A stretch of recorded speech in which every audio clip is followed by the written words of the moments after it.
What's up, everybody, and welcome in to another edition of the Sit Down. As always, if you enjoy this video, please make sure you hit that like button and let me know what you think of today's discussion in the comment section below. If you're listening to us currently on iTunes or Spotify, welcome in. I hope you enjoy the show as well. Please leave us a detailed review and a 5-star rating. If you're new around here, you just haven't done it yet, or you're listening or viewing this video for the first time, I don't know what you're waiting for. Hit that subscribe button below now so you never miss another sit down video. Welcome in, everybody. This is episode 192 of the Sit Down, and I'm your host, Jeff Nadu. One of the more polarizing people in this genre today is Sammy the Bull Gravano. We have seen him over the last 4 or so years take to YouTube and other media to tell his story. One story he doesn't talk much about is the ecstasy story. When he was given a new lease on life, went to Arizona and began running a drug trafficking network.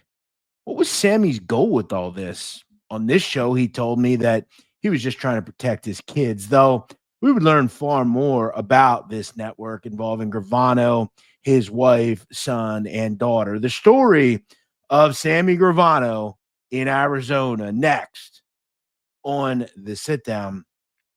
Now, we obviously know that Sammy cooperated against John Gotti and all sorts of other high-level mafia members in New York. But by the mid-90s, Sammy the Bull was relocated. He was moved to Arizona.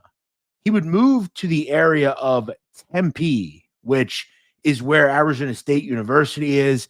It's just outside of Phoenix. And this general vicinity, for the most part, Arizona is a place that a lot of cooperators go. A lot of the time, it's either Arizona or Florida. There's a lot of individuals out in those areas that have cooperated with government, some of which were involved with the mafia. Now, Gravano initially went under the name Jimmy Moran. Now, we would learn that he talks openly that he opened a construction company, which was called Marathon. He also, though, started with a pool installation company called Creative Pools, and that was located in an office space near a plumbing company in Tempe. And Gravano's life in Arizona was quite normal. In fact, most people that knew him said they had no idea who he was. Generally, though, there were occasionally people that did know who he was from seeing him on, some sort of news network or whatever. It was said that Gravano drove a cream-colored Lexus, and he lived in a place called the Park Tree Apartment Complex in Tempe. Now, his wife, Deborah Gravano, lived in another home. She lived in an upscale neighborhood of Tempe and was the owner and operator of an Italian restaurant called Uncle Sal's in nearby Scottsdale. And regularly at night, Gravano would go see his wife and have dinner at the restaurant. We would, though, learn of some bizarre behavior involving Gravano, where he did become a bit of a cult favorite in and around Mesa. In fact, according to people that knew him in the area, including a journalist called David Holthouse, he would describe of basically Gravano holding court. In fact, he would hold court at a coffee shop called the Gold Bar Coffee House regularly. And that when Gravano would walk in, the piano player that played music occasionally would pound out the first few bars of the theme song from The Godfather. Now, everyone that went to this coffee shop, from the owners to the strange assembly of punkers, ravers, and co-eds, according to Holthouse, knew exactly who this guy was. He told mob stories and loved to play chess. In fact, according to Holthouse as well, this was a regular occurrence, and that to an adorning crowd, some of whom brought his book asking Gravano to autograph it. All of them, quote, a sick fascination with anything mafia. They'd ask loads of questions, and sometimes the enthusiasm was funny, like one eager young lady who would constantly try to get his attention, calling him, quote, Mr. Bull, Mr. Bull. According also to Holthouse, I did some stories on hackers and other guys. And these guys said a famous gangster was maybe still in the witness protection program, hanging out at the Gold Bar. I hung out there every night until I finally met Gravano. He never knew I was a reporter. We played chess a few times. He wasn't as good as he thought he was, but I'm no dummy, so I would let him win. He was very arrogant and full of himself and dressed like a total badass. He radiated bad medicine. So, weirdly enough, Gravano developed a cult figure out in that area. His neighbors didn't quite know who he was, but he would hold court regularly at a coffee shop. That said, I want to get more into his family. By this point, as we know, Gravano has a daughter named Karen and a son called Gerard. Now, at the time of mid 90s, Gerard Gravano was born in 1975. So around this time, he's in his early 20s. And Gravano has stated, at least in this, that during his cooperation, that was obviously very hard on his children. My guess is they sort of had it out for him at some point. And Gravano claims he was always trying to relate to his kids, kind of butter them up so they wouldn't kind of disown him, if you will. They were living with their mother. And this comes around the time where Gerard Gravano begins palling around with some pretty unsavory characters. And this eventually leads into them creating a DTO, a drug trafficking network.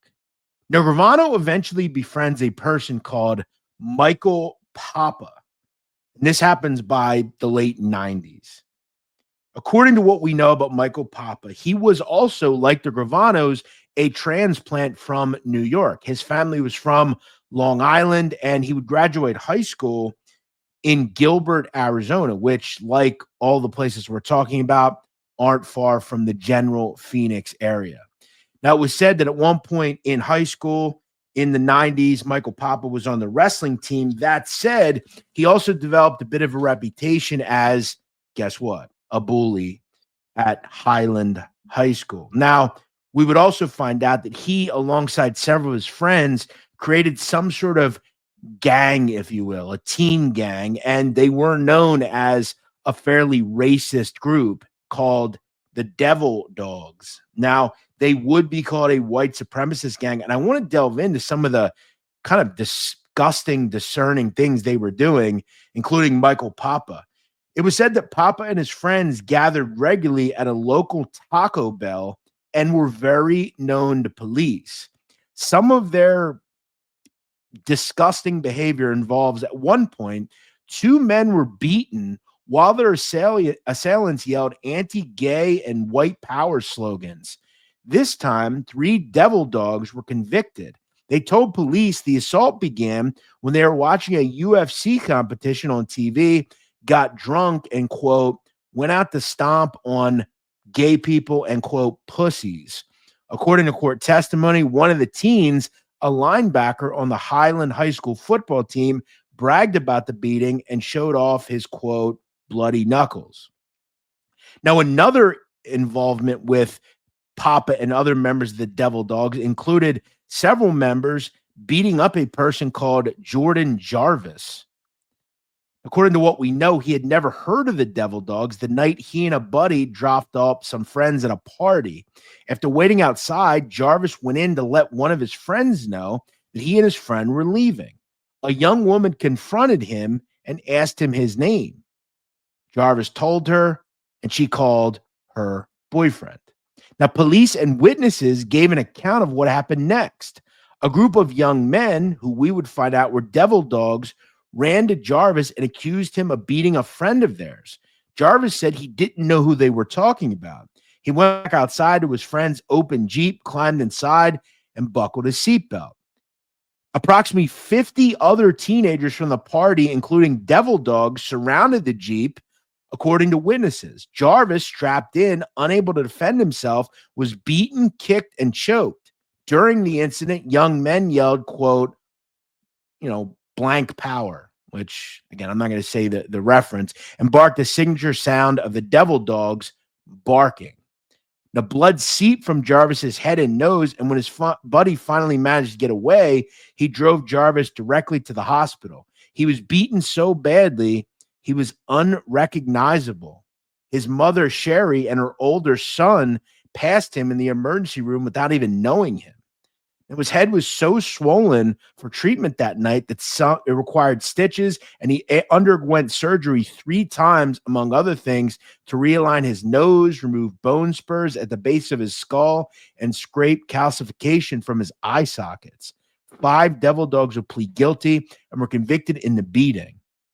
So this group involving Papa were developing a pretty sick and disgusting reputation. And guess what? They move into selling narcotics because they realize, Papa, alongside eventually Gerard Gravano, that there's a major scene for X in and around raves, parties, club atmospheres in the general Gilbert, Phoenix, Mesa area. And they initially, from what we know, start buying up to 50 pills at a time, and we're selling them for $20 a piece. Now, by the late 90s, this is where Salvatore Gravano, a.k.a. Sammy the Bull, and his family start getting involved in all this. And we would find out pretty quickly that they moved from just selling hundreds of pills to tens of thousands of tabs per month. Now, I want to get into some of the wiretapped conversations because these are quite incriminating. And we'll find out that Sammy the Bull, who pretends to be smart, was actually quite stupid in dealing with all of this. And we would find out that all the people involved, including Michael Papa, David Seabrook, who was the boyfriend of Karen Gravano, and all the people involved in this were absolutely ignorant in belief that no one would ever catch up to what they were doing. Now, in a recorded phone call, you've got to hear this. At one point, Michael Papa calls David Seabrook. Seabrook is the boyfriend at the time of Karen Gravano. They would ultimately go on to have a daughter. Papa calls Seabrook and states, quote, "Do you have the money for Shorty Whip Wop?" Shorty Whip Wop was the code name, one of the code names, referring to Sammy Gravano. That was his nickname. Shorty Whip Wop. Wild. Now, in another conversation involving Michael Papa and David Seabrook, we hear about money missing from the count. Now, from what I understand, this money was owed to a supplier, approximately $10,000. Papa would say to Seabrook, quote, "My godfather gave it to me and he counted it himself." The source kept calling, maintaining that he had been stiffed by Papa and the Gravanos. Papa would then state, quote, "The big man himself counted the money and it couldn't possibly be short." Now, another wiretap caught David Seabrook and Karen Gravano that Seabrook states that Karen said he had to go talk to Sammy Gravano. Seabrook then showed up at a construction company belonging to Gravano. Sammy was flailing his arms, and you could tell he was, quote, really ticked off, according to Phoenix police officer Jim Cope. Now, Cope was integral in building this case for the state of Arizona against Mr. Gravano. Now, down the road, the Drug Enforcement Agency becomes involved as well, and they really start delving in to Sammy the Bull Gravano, because Gravano always wants it made clear. He really didn't know what was going on here, and he was just a concerned dad and really had nothing to do outside with just maybe financing a couple of things. That said, and this is what I've never understood about Sammy Gravano when he says this stuff, understand that his son, Gerard, this individual right here, absolutely worshiped his father. He still does today. Anytime you see Sammy, he is right there with him. In fact, we would find out that Gravano worshiped his father so much, he has a bull tattooed on him in respect for his father. Now, I will make this clear. There is nothing wrong with worshiping your father. But in terms of when Gravano meets Michael Papa, Sammy the Bull Gravano had every opportunity that he could to tell his son, you don't want to be like me. Look at what I did to this family. That said, instead of being a good father and instructing his son to do something else with his life, Gravano just says, you know what? I'm a part of this all too. Let's get to some more interesting wiretaps. We would also hear, and this is one of the most damning wiretaps in this situation. And this call involves Sammy the Bull Gravano and his son, Gerard Gravano. Also mentioned in the wiretap is Sammy's wife, Deborah, who by this point, remember, Sammy and her are divorced. Remember, it didn't help matters that when Sammy was involved with the John Gotti thing, she would find out that Sammy whacked her brother, Nicky Shabetta. That didn't help. Now, at one point during these wiretap conversations, Gerard calls Sammy during the middle of the night and says, quote, "Mommy wants me to ask, can you lend Mike $70 for the gas receipts?" Sammy responds, "Yes. Have your mom bring the money to work tomorrow." He then hung up and went to bed. Now, by now, police had become, according to Jim Cope, the PPD officer, police were then savvy enough to understand the code and that the ring was to conduct business, and this was all code. Now, the call essentially meant that Deborah Gravano was to bring $70,000 to work the next day to finance a package, and that was supposed to loan it to Mike Papa to buy the X. The next morning, Karen Gravano then, on probably orders from her mother, delivered the money from her mother to Sammy's office at Marathon Construction. And then there were 3 crucial calls, according to the wiretap, between Sammy and his wife, Deborah. Now, in the first call, Sammy angrily accuses Deborah of shorting the delivery by $5,000. She insisted that she, quote, personally counted the money and all $70,000 was there. In another tape-recorded conversation, Sammy ranted about the shortage again, this time blustering that this was the second time a bundle was short, and now he was thinking Deborah was the one who ripped off the money the first time.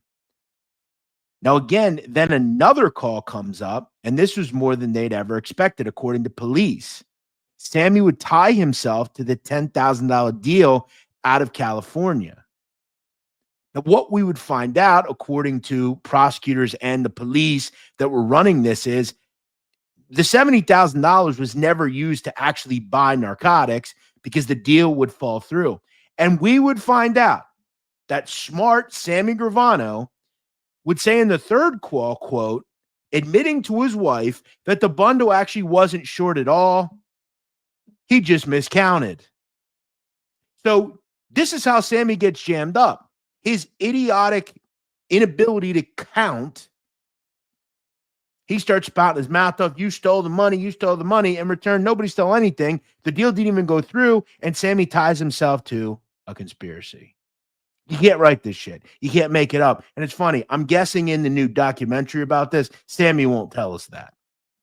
That said, all of this information was beginning to be very damning to Sammy Gravano and his family. Now, remember, by this point, it's alleged that Gravano and this operation are making hundreds of thousands of dollars a month. I mean, they're bringing in a lot of money, moving stuff out of clubs and other things in the area. And it also has been stated that they kind of, in a weird way, get involved with an issue with another high-end dealer in the area, a person called Sean Atwood. Now, I'm not going to go through Sean Atwood's story. That said, in the indictment that comes down eventually, there is talk that Gravano was going to essentially try to eliminate Mr. Atwood, and we would find out that Gravano was essentially trying to start his own family in and around Arizona, and that he was going to corner this trade. Either way, as I said, all this stuff was extremely damning to Mr. Gravano, and by late 1999, things were really, really falling apart. We would learn that Gravano made 50 cents off every pill. That's a lot of money, right? In the end, And that's a lot of money. If you're moving 20, 30,000 pills a week, 50 cents off each, that's good money for Gravano. And he's being painted as basically the head. Remember, in a wiretap conversation, Michael Papa referred to him as, quote, my godfather. He was also referred to as the big man, according to Phoenix police officer and investigator Jim Cope. So all these damning wiretaps are very problematic for Papa and them. And remember, it's not just the state coming after Gravano and crew, it's the federal government as well. The DEA is involved in unison with this investigation.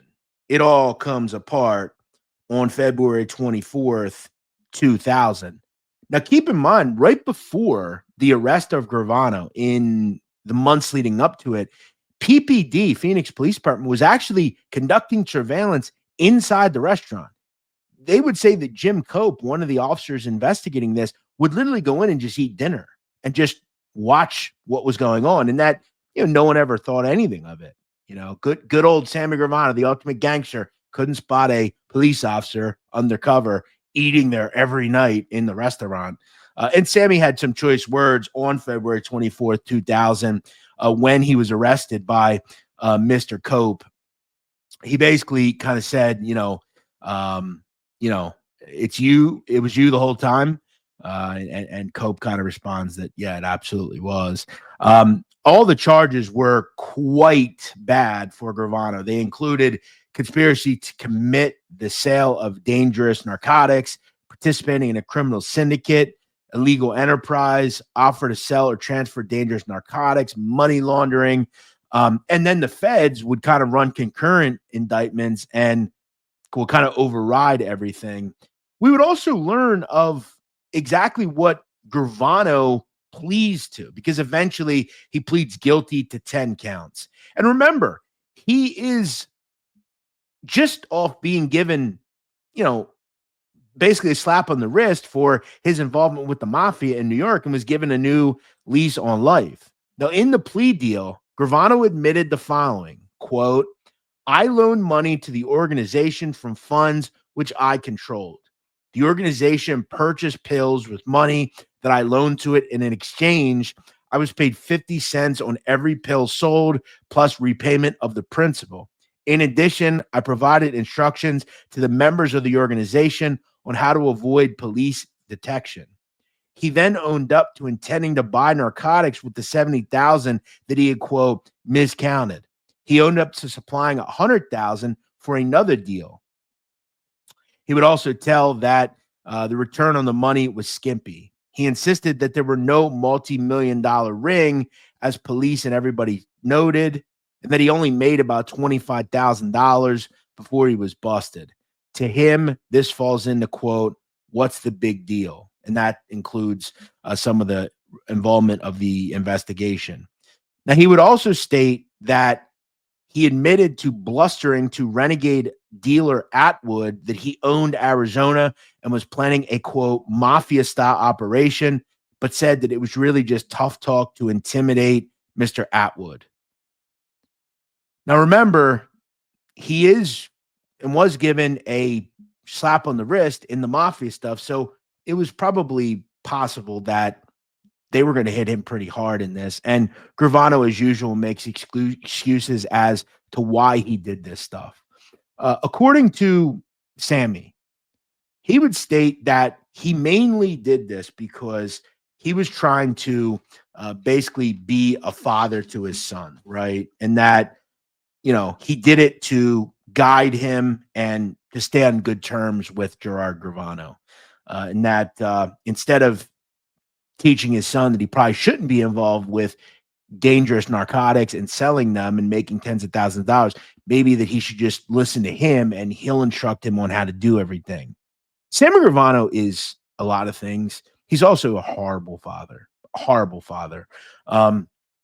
and look, most of the people I talk about, they're not exactly good parents. But the ones that do things like this, look, Sammy could have tried to teach his kids, hey, we fucked up bad. I fucked up bad, and I don't want you to live this life. Well, no, I'm just going to keep doing it too. Just really disgraceful. In the end, Sammy Gravano was hit very hard in this case. He would be given 20 years, which he would respond with, quote, "It was too much." And then he, quote, "made a mistake, but do I deserve 20 years?" His wife, daughter, and son were also hit pretty hard, most notably his son. He would receive just over 9 years in prison. David Seabrook, also involved in this, received 9 years. Karen's boyfriend, Gravano, and her mother, Deborah, were given probation in this case and basically a slap on the wrist. You might be wondering, whatever happened to Michael Papa in all of this? Well, he did exactly what Gravano did about 10 years before. He flipped. He would eventually spend time in the witness protection program. Now, according to a 34 count indictment involving Gravano at the federal level, we would also learn some pretty depraved things that Gravano was planning in this. According to the feds, Mr. Gravano plotted to whack Gerard Gravano's girlfriend for boasting that she was, quote, dating Sammy the Bull's son, and that he threatened Gerard as well, putting a gun to his son's head for, quote, disrespecting the family. There was also federal paperwork that Sammy plotted to kill lawyer Ronald Kuby, a New York lawyer and radio personality who was pursuing civil lawsuits on behalf of families of the 19 people Mr. Gravano had been involved in taking out. The plan, according to the document, was to lure Mr. Kuby to Texas, ostensibly to take on a new case, but in reality, to be whacked. So Gravano was up to all sorts of stuff in all this, and the feds, which they should have, hit him pretty hard. He would ultimately get his sentence and spend most of it at ADX Florence out in Colorado. He would then do some state time, and in 2015, he moved to be released from prison. That was denied, and he would remain in prison until September of 2017. He was released on September 18th that year. He now is on YouTube telling all of these stories and is getting paid handsomely to do it, involving himself in everything from documentaries to interviews and more. Gerard Gravano would state recently about this, quote, "It was me and my family against the world." Whatever that means. No, you all decided to get involved with selling X. You earned a lot of money and you got caught. You did 9 years and you deserved every minute of it. These are people who constantly blame everybody else. They can't ever blame themselves. They can't ever say we did what we did. It's always everybody else's fault. And when the end came for Gravano, it wasn't, hey, I did this. He had an issue with the fact that he got 20 years. The arrogance of these people is insane to me. And this continues with this guy to this day. The arrogance of, I'm who I am and I shouldn't get anything. Nothing should happen. 20 years? Do I deserve that? All these people now make money off this. And I know a lot of people will state, well, so do you. Well, again, I'm just a journalist or half of a journalist. Sammy, at some point, maybe you should take the money you earn from some of this stuff and donate it to some of the victims of your crimes. And it was funny in the end that Michael Papa flips and gives everybody up. Gravano should have did much longer than 20 years. But the arrogance of him to state that, do I deserve 20 years? Well, yeah, because the government gave you a sweetheart deal. You then screwed it up. And then you whine because you reoffend and get 20 years. Just crazy. That said, I hope you enjoyed this video. I wanted to do this video this week because, as I stated, there is a documentary coming out about this case, and we know that that will likely be very watered down and not actually tell the true story, because when do we ever hear the true story involving Gravano? I hope you enjoyed this video, and I always get a kick out of this picture, like getting Sammy in the middle of a laugh. It's kind of a funny picture. He kind of looks like Uncle Junior here, doesn't he? With the little hat on and the shirt, the old guy shirt. Either way, that's that. I hope you enjoyed the episode. As always, we'll continue it next week. If you're on iTunes, Spotify, you're listening, you want to check out more Mafia content, check us out on YouTube, check us out on TikTok. I've been posting on Instagram. I was starting to get some reels that are getting some traction, which is cool. You know, I'm just trying to grow what we're doing here. So I hope you enjoyed the video. As always, we'll see you next week here on The Sit Down.